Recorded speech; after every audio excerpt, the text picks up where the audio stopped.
আর বাবুর মাম্মা? জানি না। আর হবে না, সরি। আলিশা কান্না করেই যাচ্ছে। এই যে কানে ধরেছে। কানে ধরলে হবে না। নাক টেনে বলল আলিশা। তাহলে কি করতে হবে? কান ধরে উঠবোস করতে হবে। কি? করবে না? বলেই ছলো ছলো চোখে তাকালো। ব্ল্যাকমেল করছিস? হ্যাঁ, করছি। সাহস কি বেড়ে গেছে? আগে কি কম ছিল? আমার সামনে কম ছিল। তুমি একটা বেয়াদ্দব ভেন্ডি। আবার উল্টাপাল্টা নাম দিয়েছিস বেয়াদব মহিলা। তোর বাচ্চা মহিলা। আরহাম লাফিয়ে উঠল। কি বললি? আবার বল। কি বললাম? মহিলা বাচ্চা মানে? আমাদের কি মেয়ে হবে? আমি তো কথার কথা বললাম। এক চটখানা দেব। আমি তো সত্যি সত্যি ভেবেছে। কেন, মেয়ে কি তুমি চাও না? তা কবে বলেছে? একলান বেশি বুঝিস সবসময়। তাহলে এমন করে বললে কেন? কারণ আমি ভেবেছি মিনি আলিশা আসবে, তারপর মায়ের সাথে মিলে আমাকে জ্বালিয়ে মারবে, তাই। আমি তোমাকে জ্বালাই? এটা কি আবার বড় লাগে? তুই একটা ভীম সাবান। তোর সাথে আর একটু কথা বলবো না। খালি আমাকে অপমান করিস। এসব নাম কোত্থেকে পাস বোন? তোর বাচ্চা পেটে গুঁতা দিয়ে সাজেশন দেয় আমাকে। এখনো দুনিয়াতে আসেনি, আর এখনই মায়ের সাথে হাত মিলিয়েছে। পচা বাবু। তোর এত বড় সাহস, তুই আমার কিউট বাচ্চাকে পচা বলেছিস? তোর বাচ্চা কিউট, এটা তোকে কে বলেছে? কারণ আমি কিউট আর মা কিউট হলে বাচ্চা এমনিতেই কিউট হয়। আর বাপ কিউট হলে? বাপ কিউট হলেও কি না হলেও কি, বাপের মতো গন্ডার না হলেই হয়। আমার মেয়ে হলে তোকে ফেলে আমার বাপ মেয়ে টোর দিব। যদি ছেলে হয়?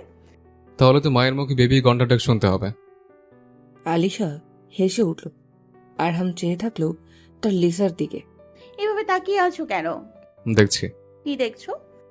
এই যে তুই আগের থেকে বেশি ভটকি হয়েছিস, সেটা। গন্ডারের ঘরের গন্ডার তুই আর ভালো হবি না। আমি ভালো হলে তুই মা হতি না। শরম কর। দুদিন পর বাচ্চার বাপ হবি। শরম করলে তোরই ক্ষতি। বেহায়া লোক। এই লোক কাকে বলিস? মাত্র 20 বছর আমার। আর আমার 17। আর আমাদের বাচ্চার 8 মাস। আয় হায়, হয়ে গেল টুনোটুনি সংসার। এই টুনি, তুই খাস কি? পান্তা ভাত চাস কি? পান্তা আমি খাই না। আরহামের তেরা ঘাড় সোজা করতে পারি না, বেয়াদব। বলেই কুশন ছুঁড়ে মারল আলিশার দিকে। আলিশা আরহামের চুল টেনে ধরল। আম্মা, আমার রামেন কই? আসছি, দাঁড়া। আলিশা এসে আরহামের পাশে বসলো সোফায়।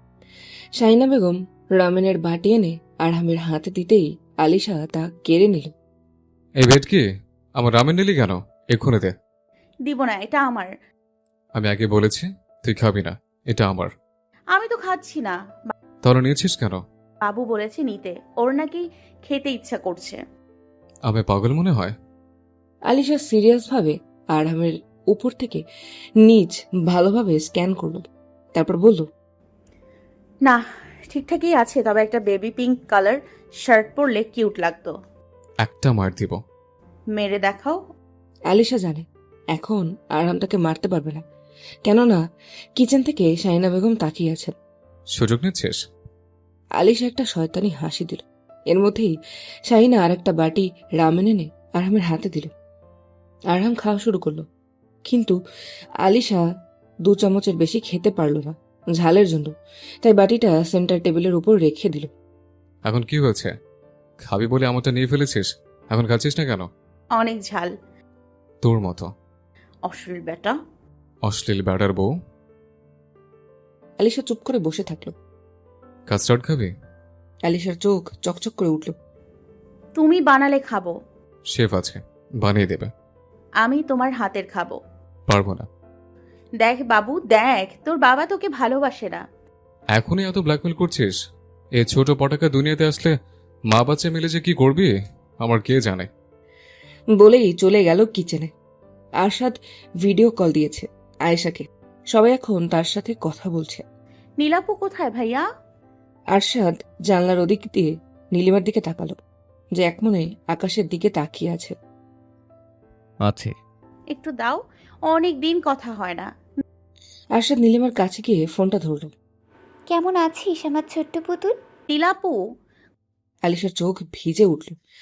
কাঁদছিস কেন পাগলি মেয়ে? কবে আসবা তোমরা? নীলা যেন এই প্রশ্নের উত্তর এড়িয়ে গেল। আমার ভাগনা ভাগ্নির খেয়াল রাখছিস তো ঠিকঠাক? হুম। বান্দরটা কি বেশি দাঁড়াচ্ছে? অনেক। তুমি এসে কান মলে দিও। এই অনেক হয়েছে আমার বদনাম, এবার আমাকে দে। বলেই ফোনটা কেড়ে নিল আরহাম। এই ছিচকাতনি, ব্রোকে ফোন দে। তোর এই কান্না মার্কা চেহারা দেখতে ইচ্ছে করছে না। এসেই কান মলে দিব বান্দর ছেলে। পাশ থেকে আরশাদ ফোনটা নিয়ে নিল। হেই ব্রো, তোমার তো দেখি দাড়ি গজিয়ে গেছে, একদম ভণ্ড বাবার মতো লাগছে। আরশাদ হেসে উঠল। দাড়ি তো এখন তোর গজানোর কথা হবু আব্বা যান। আরহাম যেন লজ্জা পেল। আমার PS5 কবে পাঠাবে? পাঠিয়ে দিয়েছি অলরেডি, পৌঁছে যাবে 2 দিনে, আর সাথে বাচ্চার ডায়পারও দিয়েছি। সামনে তোর কাজে লাগবে। উফ ব্রো, তুমি মজা নিচ্ছ? এবার আমাকেও দাও, সব কথা তো তোমরাই বলছো। এই নাও। নোমান, এসব পাগলামি ছাড়া আর কিছুই না। পাগলামি হলে পাগলামি মা, তবে আমার ওকে চাই। এক বাচ্চার মার মধ্যে কি পেয়েছো তুমি? 1 সপ্তাহ পর আরহাম গতকাল রাতে একটা কনসার্টের জন্য ঢাকার বাইরে গিয়েছে, আর আলিশা তো রাগে আরহামের সাথে কথা বলাই বন্ধ করে দিয়েছে। আলিশা, কোথায় তুমি? এখানে মা। এখানে কি করছো তুমি? মানা করেছি না সন্ধ্যার সময় বেলকনিতে আর না আসতে। তোমার দাদি দেখলে এখন চিল্লাবে। ঘরে দম বন্ধ লাগে। আরশার যেন মায়া হলো। তার মেয়েটা যে এখন বড্ড ছোট, এখন তো তার জীবনটা উপভোগ করার বয়স, হেসে খেলে বেড়ানোর বয়স, আর এর মধ্যেই তার উপর এত দায়িত্বের ভার। কিভাবে সামলাবে তার আদরের বাচ্চাটা?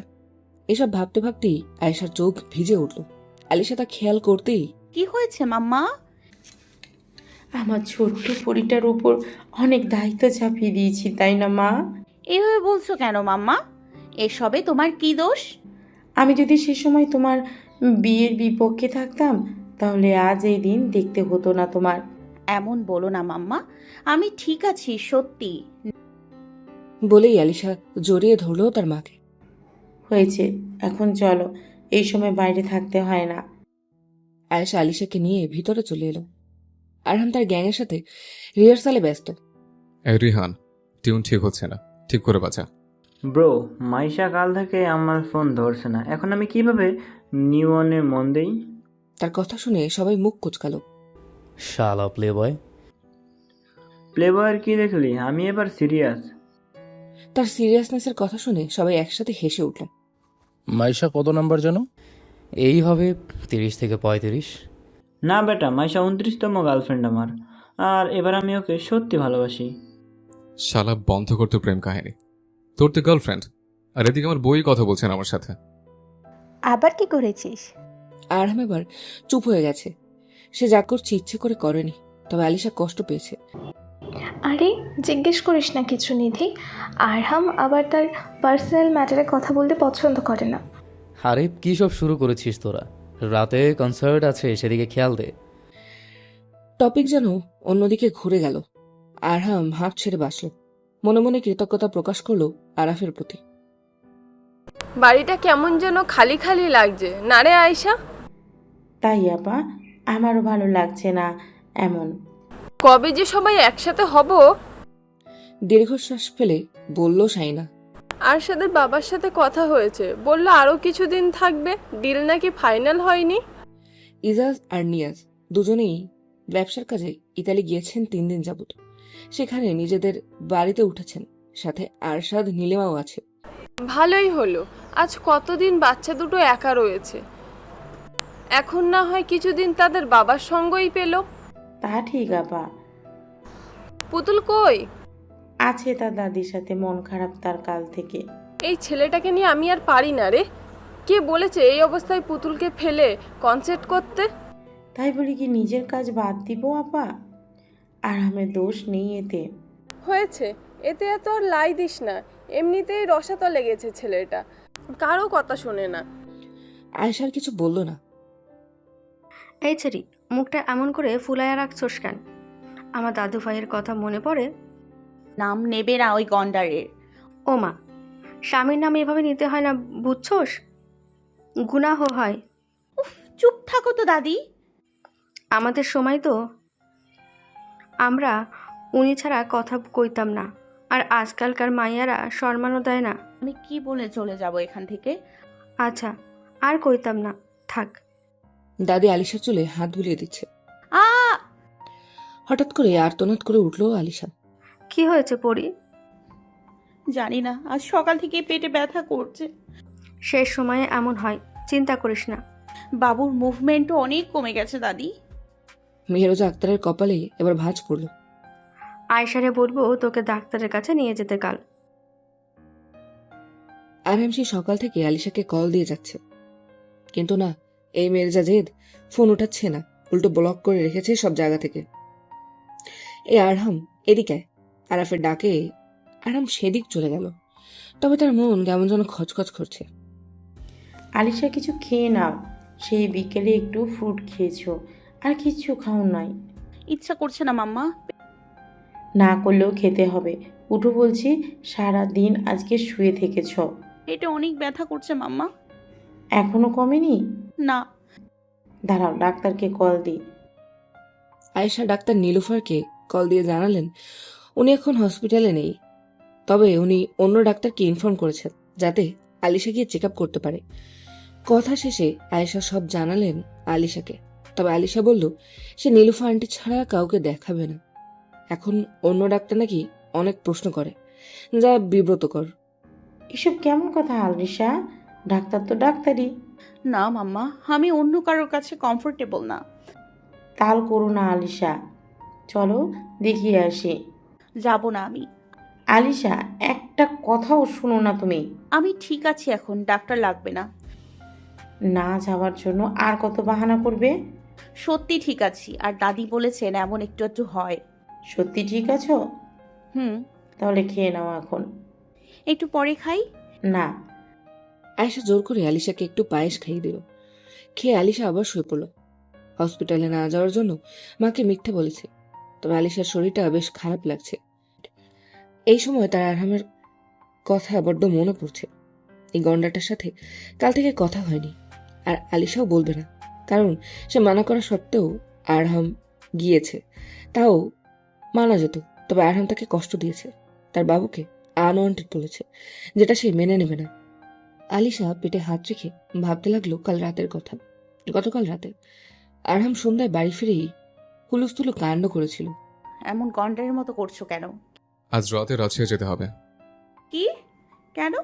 কনসার্ট আছে কাল। আমাকে তো আগে জানাওনি। আমি নিজেও জানতাম না, আজ বিকেলে কনফার্ম করেছে টিম। তুমি তো 3 মাস আগে বুকিং ছাড়া যাও না। হ্যাঁ, তবে প্রজেক্টটাতে ওরা 5 গুণ বেশি টাকা অফার করেছে। টাকার জন্য কবে থেকে এত ডেসপারেট তুমি? টাকা ফ্যাক্ট না আলিশা, এই টাকা ড্যাডকে বললে সাথে সাথে দিয়ে দিবে। তাহলে কেন যাবা? কারণ এটা অনেক বড় কর্পোরেট কোম্পানির কনসার্ট, যেখানে বাইরের দেশ থেকে অনেক নামি দামি মানুষ আসবে, যা আমার ব্যান্ডের জন্য একটা এলিট চান্স। যাই হোক, তুমি যাবে না। বললেই হলো। আমি বললে অবশ্যই হবে। কেন, তুই এমন কি? তোর বউ। বউয়ের কথা শুনতে নেই, এরা ভেজাল করে। আমি ভেজাল করি? করিস না বলছিস? হ্যাঁ। হাসালি। তুমি যাবে না ব্যাস। আরহাম শুনেও শুনল না, সে ব্যস্ত তার প্যাকিং করতে। যাবে তুমি? আরহাম এবার আলিশার সামনে হাঁটু গেড়ে বসে তার গালে হাত দিয়ে বলল, বোঝার চেষ্টা কর লিসা, এখানে যাওয়ার দরকার, নাহলে আরহামের শিডিউল পেতেও সবার কাঠখড় পোহাতে হয়। আলিশা চুপ করে রইল। আর আমার কথা না বাড়িয়ে প্যাকিং শেষে ল্যাপটপ হাতে নিয়ে বসলো। আলিশা হচ্ছে উড়নচণ্ডী মেয়ে, যার সাথে বেশ সরল মনের, যেমন এখন রাগলে একটু পরে নর্মাল হয়ে যায়, সব ভুলে যায়, আর সবার সাথে রেগে থাকলেও আরামের কাছেই এক খোলা বই, যার কাছে আলিশার কোনো রাগ ঢাক নেই। তাই এখন নিজের থেকেই বকবক করছে, আর আরহাম হা উত্তর দিয়ে যাচ্ছে। আলিশার আজ কি হলো সব বলা শেষে সে হঠাৎ বলে উঠল, জানো বেবি আজ অনেক নড়ছে। আচ্ছা। কি আচ্ছা? না। উফ, একটু চুপ থাক না। থামবো না। আচ্ছা। আচ্ছা, তোমার কি মনে হয়? কি মনে হবে? আরহামের মনোযোগ ল্যাপটপের দিকে। আমাদের ছেলে হবে নাকি মেয়ে হবে? বেশ এক্সাইটেড হয়ে কথাটি জিজ্ঞেস করলো আলিশা। আরহাম চুপ। কি হলো, উত্তর দাও। কিসের? আমাদের কি বাবু হবে, ছেলে নাকি মেয়ে? আমি কেমনে জানবো? আমিও তো জানি না, তবে প্রেডিক্ট তো করতেই পারি। তাহলে কর। তুমি বলো তোমার কি চাই? যেখানে বাচ্চাই চায় না সেখানে ছেলেমেয়ের কথাটা ভাবে বিলাসিতা। আলিশা যেন থমকে গেল কিছু সময়ের জন্য। আলিশার থেকে কোনো রেসপন্স না পেয়ে আরাম তাকালো আলিশার দিকে। তাকাতেই দেখল আলিশা ছলছল দৃষ্টিতে চেয়ে আছে তার দিকে। আরামের এখন খেয়াল হলো সে কাজের ঘরে কি থেকে কি বলে ফেলেছে। সে তাড়াতাড়ি উঠে আলিশার কাছে গিয়ে তাকে জড়িয়ে ধরল। লিসা, আমি সেটা মিন করিনি। তাহলে কি মিন করেছো? তুই ভুল ভাবছিস। তাহলে সঠিক কোনটা? আসলে বাচ্চাটা আনওয়ান্টেড, তাই মুখ থেকে কেমন বেরিয়ে গেছে। আলিশা ঝটকা মেরে তার হাত সরালো। আরাম এবার জিভ কাটলো।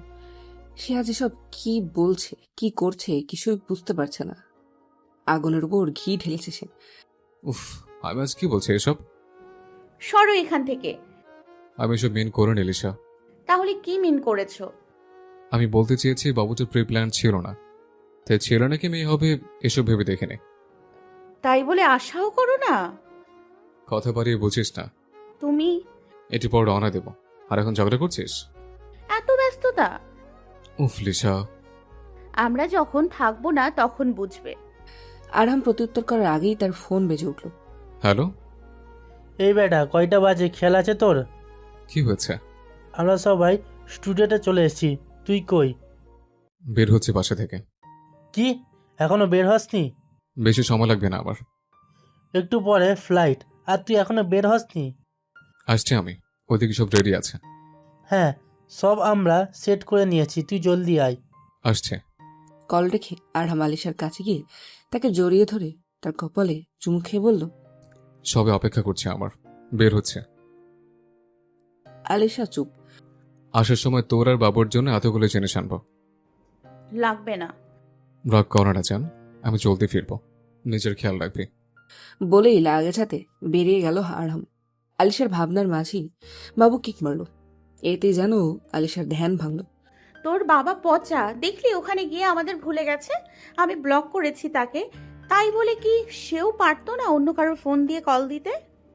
আলিশার অভিমান যেন আরো বাড়ল। আরাম স্টেজে উঠেছে গিটার সহ। তারপরে বাকি সবাই। স্টেজের সামনে প্রায় লক্ষাধিক দর্শক ওয়েট করছিল তাদের ড্রিম বয় আর প্রিয় গায়ক আরহামের। আরহাম আসতেই সবাই একসাথে চেঁচিয়ে উঠল আরহাম আরহাম বলে। নিজের ফ্যান বেস দেখে বাঁকা হাসলো আরহাম। হ্যালো রাজশাহী। মাইক হাতে চিল্লিয়ে বলল আরহাম। সবাই একসাথে চেঁচিয়ে উঠল। পাশ থেকে আরফ গিটার হাতে আরহামের কানে এসে বলল, আমরা অলরেডি লেট ব্রো, শুরু করা যাক। মাইকের ভলিউম সেট কর। করেছি। All done? Yes. Let's start. গানের মিউজিক শুরু হলো, সাথে আরহামের গান। প্রতি গানের বিটে যেন দর্শক তাল মেলাচ্ছে নিজেদের প্রিয় গায়কের সাথে। 1 ঘন্টা পর আরহামের ব্রেক টাইমের সময় হয়েছে। এখন তার জায়গায় গান গাইবে আরফ। আরহাম গিটার রেখে রেস্ট রুমে গিয়ে ঠান্ডা পানি খেয়ে রিল্যাক্স হয়ে বসলো। ফোন হাতে দেখলো আলিশা এখনো ব্লক খুলেনি। এই ধানি লঙ্কার এত জেদ! উফ। মনে মনে আলিশাকে গালি দিলেও তার মন কেমন খচখচ করছে আজ। আলিশা ঘুমিয়েছিল কিছুক্ষণের জন্য, কিন্তু তার পেটে ব্যথা যেন বেড়েই চলছে। সে কি তবে হসপিটাল না গিয়ে ভুল করলো? কি হয়েছে বাবু? আজ মাকে এত জ্বালাচ্ছিস কেন? তোর কি কিছু লাগবে? আজ এত চুপচাপ কেন? কই না, তার ছানা কোনো উত্তর দিচ্ছে না আজ। এমনি আলিশা কথা বললে তো একবার কিক দিয়ে হলেও মার কথার উত্তর দেয়, তবে আজ এত শান্ত কেন? আমি হয়তো বেশি ভাবছি, বাবু হয়তো ঘুমিয়ে আছে। উফ, পেটে ব্যথায় যেন নড়াও মুশকিল হয়ে গেছে। আরহাম লাগাতার কল দিয়ে যাচ্ছে আলিশাকে, কিন্তু এই ধানি লঙ্কা তো ব্লক করে রেখেছে। আরহামের রাগে শরীর জ্বলছে। একবার খালি বাড়ি ফিরুক, তারপর চাপকে সোজা করবে এই বেয়াদব মেয়েকে। আরহাম, হয়েছে তোর? কেন? কেন আবার কি? কেন আবার কি? তোর ধ্যান কোথায়? সময় দেখ, তোর মেন পারফরমেন্সের সময় চলে এসছে, স্টেজে চল। আরহামের হুঁশ ফিরল যেন। আলিশার টেনশনে খেয়ালই ছিল না সময় কোন দিক দিয়ে চলে এসেছে। আসছে, যা তুই। জলদি আয়। বলেই আদি বেরিয়ে গেল। এদিকে আরাফের গান মাত্র শেষ হয়েছে। সবাই অপেক্ষা করছে এখন তাদের ড্রিম বয় আরহামের জন্য। আরহামের জন্য স্টেজ আবার রেডি করা হচ্ছে। কারণ এখন মেইন পারফরমেন্স হবে। ইভেন্ট অর্গানাইজার এসে মাইক হাতে নিল। হ্যালো এভরিওয়ান, আশা করি আমাদের আজকে শো আপনাদের ভালো লেগেছে। একটু পরেই স্টেজে আসছেন স্টার ওর টুর্নামেন্ট সুপারস্টার আবরাম মেহরাব খান। দর্শকের সবাই যেন হ্যাঁ ধ্বনিতে সায় দিল। সবাই একসাথে হৈহুল্লোড় করে উঠল। চারিপাশ মুখরিত হলো আরহাম আরহাম ধ্বনিতে। একটু পরেই স্টেজে উঠল আরহাম। তার পরনের কাপড় আগের থেকে ভিন্ন। Hello Rajshahi once again. মাইকেতে চিল্লিয়ে বলল আরহাম। আরহামের এন্ট্রিতে পরিবেশ যেন ভিন্ন রূপ নিল। আপনারা সবাই রেডি তো আজকে রাতের জন্য? সবাই চিল্লিয়ে বলল ইয়েস। আমি শুরু করছি, তবে আপনারা আমার সাথে সুর মেলাবেন। অন্ধকার হয়ে গেল স্টেজ। মেন ফোকাস লাইট এসে পড়লো আরহামের উপর। গানের টিউন শুরু হলো। আস্তে আস্তে আরহাম শুরু করলো তার গান। রাত 10টা বাজে এখন। আলিশা এক দৃষ্টিতে টিভি থেকে চেয়ে আছে, যেখানে এখন আরহামের কনসার্টের লাইভ টেলিকাস্ট হচ্ছে। আরহামের জনপ্রিয়তা দেখে আলিশা অনেক খুশি। এই দিনের জন্য কত পরিশ্রম করেছে আরহাম, তার প্রতি মুহূর্তের সাক্ষী আলিশা। তবে না সে আরহামকে ফোন দেবে আর না সে কোনো শুভেচ্ছা জানাবে। এত সময় পরও আলিশার রাগ একটু কমেনি, কারণ এই গন্ডার তার বাবাকে আনওয়ান্টেড বলেছে। মনে পড়তেই রাগে টিভি বন্ধ করে দিল সে। আধ ঘন্টা পেরিয়ে গেছে, কিন্তু আলিশা এখনো সেই একইভাবে বেডে বসে আছে আর একটু পর পর ঘড়ির দিকে তাকাচ্ছে। আলিশা আবার বেজায় কনফিউজড আরামকে মাফ করবে কিনা। একবার ভাবছে করে দেবে, আবার ভাবছে করবে না। এই গন্ডারের একটা উচিত শিক্ষা হওয়া দরকার। কিন্তু কালকের মতো দিনে কিভাবে রেগে থাকবে সে? কাল যে আলিশার জন্য অনেক স্পেশাল দিন, কারণ কাল আরহামের 21তম জন্মদিন। এই জন্য আলিশা বারবার ঘড়ির দিকে তাকাচ্ছে। শেষমেশ সিদ্ধান্ত নিল যে কেবল কালকের জন্য মাফ করবে, তারপর কালকের দিন শেষ হতেই আবার রাগ করবে। সব ভেবে আলিশা আরহামকে সকল জায়গা থেকে আনব্লক করলো। আয়েশা একটু আগেই আলিশার জন্য খাবার নিয়ে এসেছিল, কিন্তু আলিশা তেমন কিছুই খায়নি। আয়েশা অনেক বকেছে আলিশাকে। সন্ধ্যায় এতবার বলেছে হসপিটাল যেতে, কিন্তু এ মেয়ে কথা শুনলে তো। খাবার হাতেই ফিরে গেল আয়েশা। এদিকে আয়েশার সামনে নিজেকে শক্ত দেখালেই আলিশার পেন যেন বাড়ছে। এটা সে আয়েশাকে বলেনি, নাহলে মাম্মা আরো বকা দিত। আয়েশা গিয়ে শায়নার কাছে আলিশার অভিযোগ করছে, আর শায়না হাসছে। আপা তুমি হাসছো? আয়শা, প্রেগনেন্সিতে এমন হবেই। আরশাদের সময় তুই নিজেও এমন করতিস। আপা তুমিও সেই আগের কথা নিয়ে পড়ে আছো? দুজন নিজেদের মধ্যে গল্পে মগ্ন। এদিকে আলিশার সহ্যের সীমা যেন পেরিয়ে যাচ্ছে। রাত প্রায় 11:30 বাজে। আরামের কনসার্ট মাত্রই শেষ হয়েছে। সুপারভাইজার আরামের কাছে এসে কৃতজ্ঞতা প্রকাশ করলো।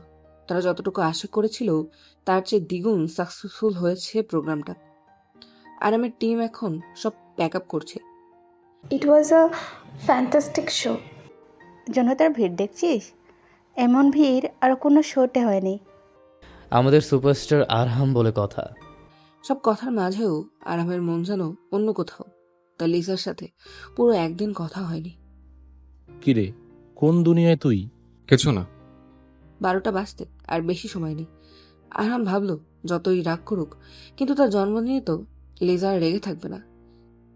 ভাবতে ভাবতেই ফোন হাতে নিল আরহাম, কিন্তু আলিশাকে কল করার আগেই নেহা তার হাত ধরে টেনে নিয়ে গেল রেস্টরুমের দিকে। উফ, কি করছিস নেহা? হাত ছাড় আমার। চুপচাপ চল। বাকি সবাই তাদের পিছু নিল। রেস্টরুমে ঢুকতেই আরহাম অবাক হলো। পুরো রুম ডেকোরেশন করা, আর সামনের টেবিলে একটা বড় কেক রাখা। সবাই একসাথে বলে উঠল, happy birthday our chocolate boy. এসব কবে করলি তোরা? তুই যখন গানে ব্যস্ত ছিলি তখনই। তোরা তো আমার সাথে ছিলে। হ্যাঁ, তবে এসব ডেকোরেশনের দায়িত্ব নেহা নিয়েছিল, আর কেকের দায়িত্ব নিধি। সব এদিকে আয়। সবাই কাছে আসতেই আরহাম সবাই গ্রুপ হাঁক দিল। চল কেক কেটে নেই। আরহাম সবার সাথে কেক কাটলো। এসব করতে করতে অনেক দেরি হয়ে গেল। আলিশা এবার আর সহ্য করতে পারলো না। ব্যথা তার বেড়েই চলেছে। কাউকে যে ডাকবে সেই শক্তি তার মধ্যে কাজ করছে না। আওয়াজ করতে না পেরে পাশের টেবিল থেকে ল্যাম্পটা ধাক্কা দিয়ে ফেলে দিল আলিশা। আয়েশা আর শাইনা লিভিং রুমে বসে গল্প করছিল। আলিশার রুম থেকে হঠাৎ এমন আওয়াজ আসাতে দুজনেই থমকে গেল। তাড়াহুড়ো করে সেদিকে গেল। রুমে যেতেই দেখলো আলিশা ব্যথায় কাতরাচ্ছে। আয়েশা মেয়ের এমন অবস্থা দেখে যেন নড়তেও ভুলে গেল। শাহিনা দৌড়ে আলিশার কাছে গেল। পুতুল, কি হয়েছে তোর? অনেক ব্যথা করছে। শাহিনা খেয়াল করতেই দেখলো যে আলিশার ওয়াটার ব্রেক হয়েছে। আয়শা, জলদি এদিকে আয়, পুতুলের ওয়াটার ব্রেক হয়েছে। আয়েশা যেন হুঁশ ফিরল। সে জলদি আলিশার কাছে গিয়ে কান্না করে দিল। আপা, এমন কেন হচ্ছে? এখনো তো সময় হয়নি। এসব ভাবার সময় নেই আয়শা, ওকে জলদি হসপিটালে নিতে হবে। আয়েশা যেন নিজের মধ্যে নেই। এটা বুঝতে পেরে শাহিনা বলল, তুই ওকে সামলা, আমি গাড়ি বের করতে বলছি। শাহিনা দৌড়ে নিচে গার্ডকে বলল গাড়ি বের করতে। এমন পরিস্থিতি হবে কেউ ভাবতে পারেনি। এর মধ্যে বাসায় কোনো পুরুষ মানুষ নেই। নিচ থেকে এসে শাহিনা বেগম আগে গেলেন মেহেরোজা আক্তারের রুমে। কি হলো বড় বউ, এমন দৌড়াচ্ছ কেন? আম্মা, পুতুলের সময় এসে গেছে, আমরা ওকে নিয়ে হসপিটালে যাচ্ছি। কি হয়ে গেল আমার পরি? আমিও যাব। আম্মা, পাগলামি করবেন না, আর সময় নেই, আর আপনার শরীরও ভালো নেই। আমি যাব কইছি মানে যাব, তুমি আমাকে আটকাবে না, কইয়া দিলাম। মা, বোঝার চেষ্টা করুন, এখন সঠিক সময় নয়। আপনি সময়ের সাথে থাকেন, আমি ওকে বলে যাচ্ছি। বলেই বেরিয়ে গেলেন শাহিনা বেগম। পরিস্থিতি নাগালে নেই বুঝতে পেরে মেহেরোজা আক্তারও কিছু বলেননি। সুমা সার্ভেন্টের সাহায্যে অজু করে নামাজে বসে গেলেন। শাহিনা সাথে করে মেয়ের নিয়ে এসেছে আলিশার রুমে। তুই একটা ব্যাগে বাবুর জন্য যা যা লাগে সব নিয়ে ফেল, আর কায়সার গাড়ি বের করেছে নাকি দেখ। আপা, আমার মেয়েটা অনেক কষ্ট পাচ্ছে। আয়শা, নিজেকে শক্ত কর, আর আলিশাকে ধর, ওকে নিয়ে গাড়িতে যেতে হবে। তুল আমার, একটু কষ্ট করে উঠতে হবে মা। আমি আর পারছি না। আয়শা, ওকে ধর, যা করার আমাদেরই করতে হবে। আয়েশা আর শাহিনা অনেক কষ্টে আলিশাকে তুলতে সক্ষম হলো। বড় ম্যাডাম, গাড়ি আসছে? ব্যাগ নিয়েছিস? জি। তোমাকে বলে আয় আমার খেয়াল রাখতে। আমি কয়া আসি। বড় ম্যাডাম, আমি লগে যামু। চল, আমরা একা সব পারবো না। আয়েশা আর শাহিনা মিলে আলিশাকে গাড়িতে উঠালো। আলিশার এখনো পুরোপুরি লেবার পেন ওঠেনি, তবে ওয়াটার ব্রেক হওয়া শুরু হয়েছে আর ব্যথা বাড়ছে। মা, আমি মরে যাচ্ছি। আলিশা, এসব বলে না মা, আর একটু অপেক্ষা করো মা, আমরা এক্ষুনি পৌঁছে যাব। শাহিনা ডাক্তার নীলুফারকে কল দিয়ে সব জানালেন। তিনি বললেন তিনি হসপিটালে আসছেন। আরহাম বারবার নিজের ফোনের দিকে তাকাচ্ছে। 12টা পেরিয়ে গেলেও আলিশা একবারও তাকে কল করে উইশ করেনি, এবং এমনকি বাড়ির কেউই করেনি। কেবল নীলিমা আর আরশাদ করেছে ভিডিও কল দিয়ে। তখন পাশে তাদের বাবার ছোট বাবা ছিল বলে তারা করেছে, না হলে বোধ হয় তারাও করতো না। সবাইকে তার বাড়িতে ভুলে গেল। এসব ভাবতে ভাবতেই তার ফোনে কল আসলো দাদির। আরহাম এবার মুচকি হাসলো। সবাই ভুলে গেলেও তার বুড়ি ভোলেনি, কিন্তু কল রিসিভ করতেই থমকে গেল। এ কি শুনল সে? সবার মাঝ থেকে দৌড়ে উঠে বেরিয়ে এলো। আচমকা এমন করাতে বাকি সবাই যেন বোকা বনে গেল। এই আরহাম, কি হয়েছে? তোরা থাক, আমি দেখছি। কথাটি বলেই আরহামের পিছু ছুটল। হসপিটালে পৌঁছানোর পর ডাক্তার নীলুফার আলিশার কন্ডিশন দেখেই বলে দিলেন যে নর্মাল ডেলিভারি হবে। নার্সদেরও দ্রুত ওটি রেডি করতে বললেন। কিছুক্ষণ পর আলিশাকে ওটিতে নেওয়া হবে। তার কান্না যেন থামছেই না। আয়েশাকে জড়িয়ে ধরে কান্না করছে। আমার মা, একটু শক্ত হও। একটু পরে দেখবি দুনিয়ার সবচেয়ে বড় সুখ তোর কোলে তোর সন্তান। তখন তোর সব ব্যথা নাই হয়ে যাবে। অনেক ভয় করছে আমার। কিছু না মা। আরহাম কোথায়? আমার ওকেই লাগবে। আরহামের কথা শুনতেই শাহিনার খেয়াল হলো এত কিছুর মাঝে আরহামকে জানানো হয়নি। তা আলিশার ভয় কমাতে বলল, আরহাম আসছে। কখন আসবে? এখনই চলে আসবে, তুই নির্ভয়ে ভিতরে যা। আলিশা কান্না করেই যাচ্ছে। তার এই মুহূর্তে আরহামকে অনেক বেশি দরকার। আলিশা, এমনিতেই দেরি হয়েছে, এখন আর দেরি করলে বাবুর ক্ষতি হবে। বাবুর কথা শুনে আলিশা যেতে রাজি হলো। আলিশা যেতেই শাহিনা বেগম আরহামকে কল দিলেন, কিন্তু তার ফোন নট রিচেবল আসছে। 1 ঘন্টা পর। আলিশা, জোরে পুশ করো। আলিশা, প্লিজ ট্রাই, আর একটু। আলিশা। গগন বিদারী চিৎকার করছে আলিশা। আমি মরে যাব। বি প্রেপ গার্ল, দেখো আর একটু প্লিজ আলিশা, পুশ করো। এদিকে ওটির বাইরে আয়েশা আর শাহিনার অবস্থা খারাপ।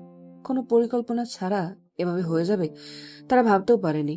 সবচেয়ে বড় ব্যাপার, আরহাম নেই এখানে। আয়শা শান্ত হও, পুতুলের কিছু হবে না। আমার মেয়েটা এখনো অনেক ছোট আপা। নিজেকে সামলাও। শাহিনার ফোনে বারবার কল আসছে। মেহরোজা আক্তার, ইতালি থেকে সবাই বারবার খোঁজ নেওয়ার জন্য কল দিচ্ছে। Alisha, this is the last time, এবার জোরে পুশ করবে। পারবো না। আলিশা, যত দেরি হবে বাবুর লাইফ রিস্ক তত বাড়বে। Please try Alisha, please do it. বেবির হার্টবিট কমে আসছে Alisha. Please save my baby. Try your best please. Alisha এবার নিজের সর্বশক্তি দিয়ে পুশ করল। এবার যেন কাজে দিল। দুনিয়া আলোকিত করে আগমন ঘটল একটা ছোট্ট প্রাণের। নিজের অংশের মিহি কান্নার আওয়াজ ধীরে ধীরে কানে এসে ঠেকলো আলিশার। এত কষ্টের মাঝেও যেন এক চিলতে সুখ অনুভব করলো আলিশা। একেই হয়তো বলে মাতৃত্বের সুখ। কংগ্রাচুলেশন আলিশা, তুমি পেরেছো। আলিশা চোখের সামনে বাবুকে এক ঝলক দেখতেই সে বিড়বিড় করে বলল, মিনি গন্ডার। বলেই সেন্স হারালো।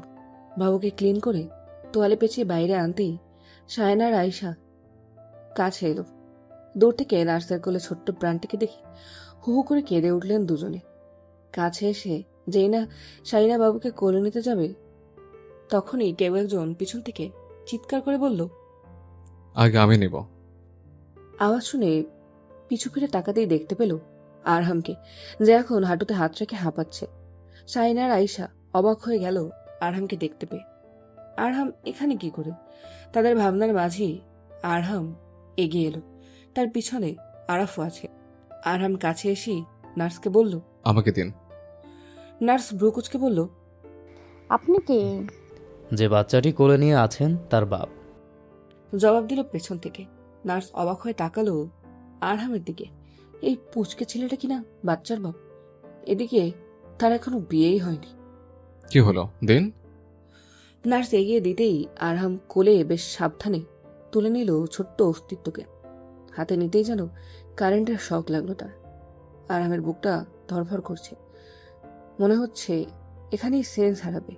এমন লাগছে কেন? ছোট্ট শরীরটা নিজের বুকের সাথে লাগাতেই যেন দুনিয়ার সব সুখ আরহামের কাছে এসে ঠেকল। সে এক দৃষ্টিতে চেয়ে আছে নিজের ছোট্ট অংশের দিকে। হঠাৎ চোখ থেকে এক ফোঁটা পানি গড়িয়ে পড়ল। আরহাম মনে মনে ভাবল, কি রে, পানি পড়লো কেন? আরহাম নিজেই যেন অবাক হলো। সে কি কান্না করছে? না তো, আরহাম তো শত ব্যথা পেলেও কাঁদে না। তাও আজ এই পানি কিসের? নিজেকে নিজে উত্তর করলো আরহাম, সুখের কান্না। বাচ্চাকে কোলে নিয়েই এবার নার্সের উদ্দেশ্যে বলল, আমার লিসা। নার্স বুঝলো বাচ্চার মার কথা জিজ্ঞেস করছে। সেন্স হারিয়েছেন উনি, একটু পরেই কেবিনে শিফট করবে। সেন্স হারিয়েছে কেন? নর্মাল ডেলিভারিতে তীব্র ব্যথায় কারণে এটা হয়ে থাকে, তবে সিরিয়াস কিছু না, একটু পরেই জ্ঞান ফিরবে। আরহামের জানে যেন পানি আসলো। এই এদিকে দেখা, কি বাবু হয়েছে। আরাফের কথায় যেন সবার ধ্যান ভাগলো। এতক্ষণে কেউ জানে না কি বাবু হয়েছে। আরাম নিজেও আবার তাকালো বাবুর দিকে। আমাদের ঘরে রাজপুত্র হয়েছে। নার্স উত্তর দিল। আরাম আবারও তাকালো বাবুর দিকে। তার মানে আলিশার মিনি গন্ডার এসেছে। এটা ভাবতেই হেসে দিল সে। এদিকে দে, খালি নিজে নিয়ে রাখলেই হবে। আরাম এগিয়ে দিতেই বাবুকে কোলে নিলেন শাহিনা বেগম। তো পুরাই আরহামের চেহারা। হ্যাঁ বাবা, এই যেন ছোটবেলার আরহাম। তুই নেই আয়েশা। আয়েশা কোলে নিয়ে আবারও কেঁদে দিলেন। আচ্ছা, আবার কান্না করছিস কেন? দেখ, আমরা দাদি নানি হয়ে গেছি। হ্যাঁ আন্টি, বুড়ি হয়ে গেছেন আপনারা। চুপ বদমাস ছেলে, দুষ্টুমি হচ্ছে। আরাফ হাসছে। ছোট থেকে আরামের বন্ধু হওয়ার কারণে শাহিনা আর আয়েশার কাছে সে নিজের ছেলের মতোই। দাঁড়া, আরশাদদের সুখবর দিই। বলেই ফোন হাতে নিলেন শাহিনা বেগম। আরহাম, তুমি তোমার দাদিকে ফোন দিয়ে নিজে জানাও, উনি টেনশন করছেন। আরহাম সায় দিয়ে ফোন হাতে অন্যদিকে চলে গেল। ঘরে ছোট্ট বাচ্চার আগমন হয়েছে শুনে মেহরোজা আক্তারের খুশি যেন উপচে পড়ছে। তিনি পারছেন না এখনই হসপিটালে যেতে, কিন্তু ঘরে কেউ নেই বিধায় পারছেন না। তবে আরহামকে আদেশ দিয়েছেন যাতে সে দ্রুত এসে মেরোজা আক্তারকে নিয়ে যায়। আরহাম ফোন রাখার পর থেকে একই জায়গায় দাঁড়িয়ে আছে। তার কেমন যেন ভিন্ন অনুভূতি হচ্ছে। আরহাম নিজের দিকে আগাগোড়া চোখ দিয়ে স্ক্যান করে তারপর আবার ফোনের সেলফি ক্যামেরা অন করে নিজেকে দেখল। তার এসব কাণ্ড কারখানার মাঝেই আরাফ এসে হাজির। আরহামের মাথায় কাটটা দিয়ে বলল, কে রে বাচ্চার বাপ, এখানে কি করছিস? এই দেখ তো আমাকে কেমন লাগছে। একদম আলিশার ললাতের মতো লাগছে। ললাত আবার কি? ললিতার মেল ভার্সন। শালা হারামি। সত্যি বলছি, তোকে একদম আলিশার ললাতের মতোই লাগছে রে। বলে হাসতে লাগলো আরাফ। এ বেটা সিরিয়াস হও, আর আমাকে কেমন লাগছে বল। ব্যাটার ওপি বেটি লাগছে। আরহাম পা দিয়ে একটা লাথি দিল আরাফকে। এই কি করছিস, থাম। এসব কেমন উত্তর? তো তুই মাইয়াদের মতো কেমন লাগছে বারবার জিজ্ঞেস করছিস কেন? আরহাম যেন এবার গুরু গম্ভীর হলো, গলা খাকড়ি দিয়ে বলল, না মানে বাবাব লাগছে নাকি সেটা জিজ্ঞেস করছে? লাগছে তো। বলে আবারও হাসতে লাগলো আরাফ। সিরিয়াস হও আরাফ। আমি সিরিয়াসই আছি, তুই নিজেই পাগলামি করছিস। এখানে পাগলামের কি আছে? তোর কি ডেলিভারি হয়েছে? আবার? হারে আগে উত্তর দে। না। তাহলে তোকে আলাদা লাগবে কেন? সব সময় যেমন লাগে এখনো তেমনই লাগছে। না মানে কেউ আমাকে বাপ বলে ডাকবে এটা ভাবতেই কেমন অদ্ভুত লাগছে। এখনো ডাকার বয়স হয়নি, যখন ডাকবে তখন এসব ভাবিস। এখন চল, ওইদিকে সবাই তোর অপেক্ষায় আছে। বলেই আরামকে সাথে করে নিয়ে গেল আরাফ। আলিশাকে কেবিনে শিফট করা হয়েছে প্রায় 1 ঘন্টা হবে। আয়েশা আর শাহিনা এতক্ষণ আলিশার সাথেই ছিল, তবে আরহাম এখনো আসেনি দেখা করতে। আলিশার জ্ঞান ফিরেছে এই 15 মিনিটের মতো হবে। এর মধ্যে সে তেমন কথাবার্তা বলেনি, শুধু হুহা উত্তর দিচ্ছে আর কেবল বাবুর কথা জিজ্ঞেস করছে। শাহিনা বেগম জানালেন বাবুকে কিছু টেস্টের জন্য নিয়ে গেছে, তবে একটু পরেই দিয়ে যাবে। পুতুল শোন। আলিশা তাকাতেই দেখল আরহাম এসেছে। আলিশা শুনল না, কোনো প্রত্যুত্তর করেনি। বাবুরও কিন্তু সবার আগে আরহামেরই কোলে নিয়েছে। আলিশা তাও চুপ। শাহিনা আর আয়েশা একে অপরের দিকে তাকালো, তারপর আলিশার মাথায় হাত বুলিয়ে সোজা ক্যাবিন থেকে বের হয়ে গেল। শাহিনা বাইরে বেরিয়েই আরহামকে খুঁজতে লাগলো। শাহিনা মনে মনে ভাবলো, আজ এই ছেলের একদিন তো তার একদিন। আবার শান্ত হও, আজকের মতো দিনে এমন কেন করছো? আলিশার এই সময়ে আরামের পাশে থাকা সবচেয়ে বেশি দরকার ছিল, কিন্তু সেই ছেলের কোনো খবরই নেই। আরহাম কিন্তু এসেছে, শেষ মুহূর্তে এসেছে। বাদ দাও না আপা। কেন বাদ দেব ছোট? এখনো তার কোনো খবরই নেই, আর না এসেছে পুতুলের সাথে দেখা করতে। আয়েশার কিছুই বলেনি, সে বুঝে গেছে আজ আরহামের রেহাই নেই। শাহিনা আর আয়েশা সামনে এগোতেই দেখতে পেল আরহাম বেঞ্চের উপর বসে আছে, মুখে হাত দিয়ে, আর আরাফ তার পাশেই কোমরে হাত দিয়ে দাঁড়িয়ে মিটিমিটি হেসে চলছে। শাহিনা এসেই আরহামের কান মুছড়ে দিল। আহ মা ছাড়ো। এখানে কি করছিস হতচ্ছাড়া? তাহলে কোথায় থাকবো? পুতুলের কাছে। আহা বা হচ্ছে কি সব, ছাড়ো ওকে। বলেই আরহামকে ছাড়িয়ে দিল আয়েশা। আন্টি ছাড়লেন কেন? আবার ধরেন। বতের হাড্ডি, চুপ কর। পুতুলের কাছে এখনো যাসনি কেন? নতুন আব্বা, লজ্জা পাচ্ছে তাই। বলেই আরাফ হাসতে লাগলো আবারও। শাহিনা আর আয়েশা অবাক হয়ে তাকালো আরহামের দিকে। লজ্জা কিসের জন্য পাচ্ছিস? তুই কি নতুন জামাই? আরহাম মুখ নিচু করে রেখেছে। কি রে বল। ওই সে মা মানে? কি মানে করছিস? বল কিসের জন্য লজ্জা পাচ্ছিস? লজ্জা লাগছে। সেটা কেন লাগছে তাই জিজ্ঞেস করছি। ওই মানে বাবুর জন্য। সোজা সাপটা বল, নালে এবার কান মুলে দেব। আরে আন্টি, বেচারা নতুন আব্বা লজ্জা পাচ্ছে বলতে, আমিই বলছি। বলো বাবা। আরহাম আলিশার সামনে যেতে লজ্জা পাচ্ছে কারণ সে বাবা হয়েছে। কি মানে কি এসবের? আরহাম বড় বড় চোখ করে তাকালো আরাফের দিকে। আন্টি দেখেন কিভাবে তাকাচ্ছে আমার দিকে। বলেই শাহিনার পিছনে গিয়ে দাঁড়ালো। ওদিকে কি? হ্যাঁ এদিকে তাকা। আরহাম তার মায়ের দিকে তাকাতেই আবারও লজ্জা পেল। শাহিনা যেন আকাশ থেকে বলল, এই ছেলে কি তাকেও লজ্জা পাচ্ছে নাকি? কি রে তাকা। আরহাম মুখ নিচু করেই আছে। তুই কি আসলেই লজ্জা পাচ্ছিস? আরহাম চুপ। ওমা, এই ছেলে দেখি লজ্জাও আছে। আমি তো এতদিন ভাবতাম এর মতো বেশরম ছেলে আর একটাও নেই। আহা আপা, এইভাবে কেন বলছো? নতুন নতুন বাবা হয়েছে, তাই লজ্জা পাচ্ছে। ছোট মা, তুমি মজা নিচ্ছ? আয়েশা হাসছে। এখনই এই অবস্থা, যখন তোর ছেলের মুসলমানি হবে তখন তো মনে হয় তোকে আর খুঁজেই পাওয়া যাবে না। আরাফ এটা শুনে হেসে ঢলে পড়ছে। আরহাম মায়ের কথা শুনে আবারও লজ্জা পেল। তারপর বলল, আমি কোনো লজ্জা পাবো তখন? কারণ তুই এখনই পুতুলের কাছে না গেলে আমি আবার তোর ছেলের সাথে তোর মুসলমানি করাবো। মা। আরাফ হাসতে হাসতে সবকিছুর ভিডিও করছে, আর আয়েশা আসলে মুখ লুকিয়ে হাসছে।